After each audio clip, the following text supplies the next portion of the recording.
Namasté. Namasté. Bonjour à toutes, bonjour à tous. Une première vidéo talk sur des réflexions sur le sujet contemporain de ce que nous vivons tous. On a pu lire et entendre sur les réseaux sociaux beaucoup d'entités spirituelles, quelles qu'elles soient, toutes avaient différentes voix, mais une seule et même voix, et on en est arrivé à la conclusion qu'on était tous en train de penser avec le cœur à tout ce que nous vivons de la même façon. C'est un temps pour soi, c'est un temps pour se retrouver, c'est un temps pour... C'est un temps d'introspection, c'est ce qu'ils disent tous, que tu retrouves dans toutes les obédiences, catholiques, musulmanes, bouddhistes. On regarde un peu, on reçoit pas mal d'approches différentes. Et évidemment, il y a un mot, confiné, confinare, être à l'intérieur, être avec une finitude, avec soi-même. Et il y a surtout quelque chose qui est important. Donc on va monter un peu le volume de ce qui se passe pour essayer de comprendre un peu plus la réalité de ce qui se passe. Alors je vous propose une petite phrase chrétienne qui est assez puissante, qui, je la cite, ça veut dire « Soffrire in silencio es redemptare ». Donc si on traduit ça d'une manière purement traduction, ça veut dire souffrir en silence et rédemption. Donc on voit le truc, la personne qui se flagelle. Cette phrase-là, elle veut dire, ce qui est le mot important, c'est silencio. Le silencio, c'est le silence intérieur de tes pensées, de ton esprit, de ton agitation.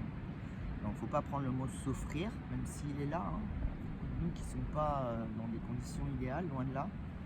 Ça veut aussi dire souffrir ou jouir en silence de ton esprit, c'est-à-dire sans réaction. Es redemptare. Redemptare, c'est faire ressortir. Il s'avère que quand on pratique le yoga ou la méditation, on se rend compte que quand on est dans son intériorité, dans son silence, comme l'esprit n'a plus de nourriture, il va chercher les vieux stocks. Donc il y a des choses anciennes, si on reste dans ce silence-là, qui vont sortir. Et aujourd'hui,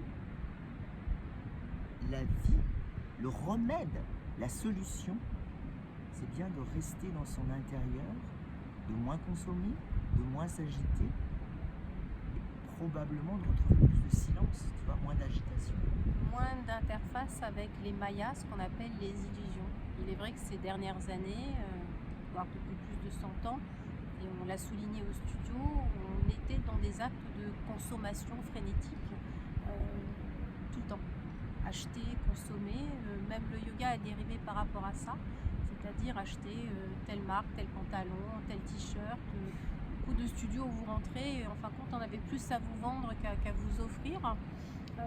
Donc le temps de la réflexion est là, c'est-à-dire rentrer en soi, savoir s'écouter, rentrer dans une pratique propre à soi, ne pas s'illusionner. Et les silences peuvent parfois résonner un peu de façon violente, parce qu'on se voile la face, tous, on ne veut pas voir, on ne veut pas entendre les trois petits singes. Mais finalement, ce sont les mémoires, on en avait déjà parlé, qui sont en train de sortir et de nettoyer.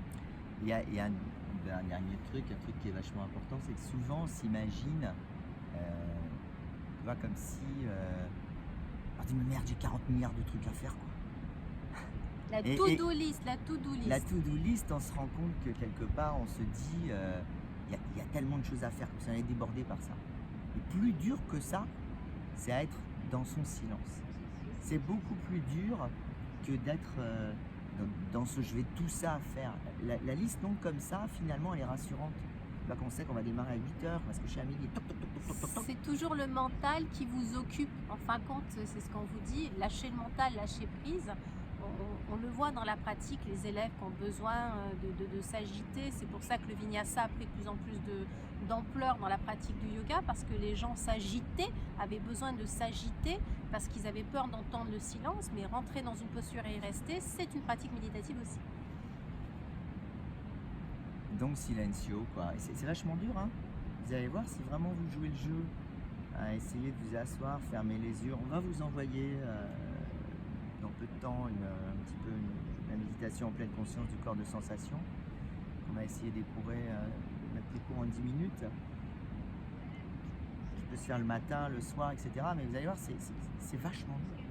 Donc dans ce temps de confinement, je reviens à ta première phrase, essayer de jouir de ce plaisir d'être avec soi, en soi, et non pas de souffrir. Jouir du silence, jouir du silence.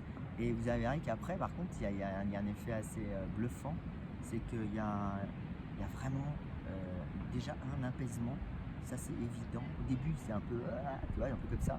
Puis après, genre, le corps va se lâcher, il y a des choses qui peuvent remonter, puis on relâche, et on apprend à fluctuer avec ça. Et c'est jouissif.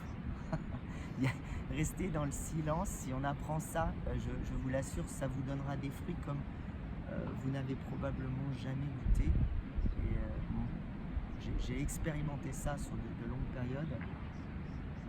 Au début c'est dur et très vite on se dit mais c'est moi finalement, j'aime vachement ça quoi, c'est super agréable.